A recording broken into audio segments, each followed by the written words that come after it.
Today we're continuing to read The Brothers Karamazov. Remember, he said, how I came to you a second time. Do you hear? Remember it. And he went out. Tomorrow, I thought. And so it was. I did not know that evening that the next day was his birthday. I had not been out for the last few days, so I had no chance of hearing it from anyone. On that day, he always had a great gathering. Everyone in the town went to it. It was the same this time. After dinner, he walked into the middle of the room with a paper in his hand. A formal declaration to the chief of his department was present. This declaration he read aloud to the whole assembly.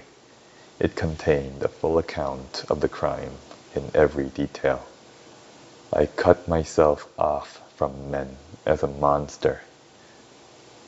God has visited me, he said in conclusion. I want to suffer for my sin. Then he brought out and laid on the table all the things he had been keeping for 14 years, that he thought would prove his crime. The jewels belonging to the murdered woman, which he had stolen to divert suspicion, a cross and a locket taken from her neck, with the portrait of her betrothed in the locket, her notebook and 2 letters, one from her betrothed, telling her that he would soon be with her, and her unfinished answer left on the table to be sent off next day. He carried off these 2 letters. What for? Why had he kept them for 14 years afterwards, instead of destroying them as evidence against him? And this is what happened. Everyone was amazed and horrified. Everyone refused to believe it and thought that he was deranged, though all listened with intense curiosity. A few days later, it was fully decided and agreed in every house that the unhappy man was mad. The legal authorities could not refuse to take the case up, but they too dropped it, though the trinkets and letters made them ponder. They decided that even if they did turn out to be authentic, no charge could be based on those alone.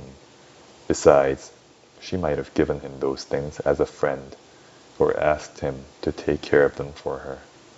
I heard afterwards, however, that the genuineness of the things was proved by the friends and relations of the murdered woman, and that there was no doubt about them. Yet nothing was destined to come of it, after all. 5 days later, all had heard that he was ill, and that his life was in danger. The nature of his illness I can't explain. They said it was an affection of the heart. But it became known that the doctors had been induced by his wife to investigate his mental condition also, and had come to the conclusion that it was a case of insanity. I betrayed nothing, though people ran to question me.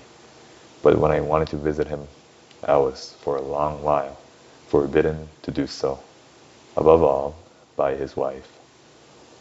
It's you who have caused his illness, she said to me. He was always gloomy, but for the last year, people noticed that he was peculiarly excited and did strange things. And now you have been the ruin of him. Your preaching has brought him to this. For the last month, he was always with you. Indeed, not only his wife, but the whole town were down upon me and blamed me. It's all your doing, they said.